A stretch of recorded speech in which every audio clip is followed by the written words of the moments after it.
500 கடன் வாங்குற, சரி அதை தொலைச்சு போடுற. சரி இன்னொருத்தன்ட்ட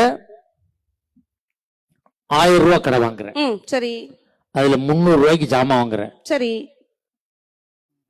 இந்தாரு கரெக்டா கேளு. நீ சிரிச்சு சிரிச்சு கேட்டீங்கன்னா ஒழுங்கா சொல்ல மாட்டேன்.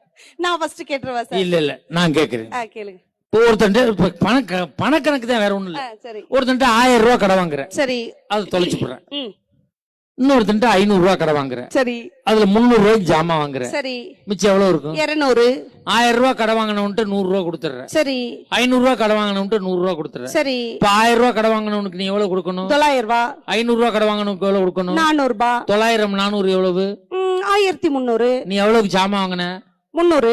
1300 எவ்வளவு? 1600. நீ வாங்கின கடன் மொத்தம் எவ்வளவு? 1500. இந்த 100 எங்க இருந்து வந்துச்சு? ஒழுங்கா சொல்லு, மரியாதையா சொல்லு. நான் கணக்குல குழப்பம் பண்ணவான்னு இல்ல.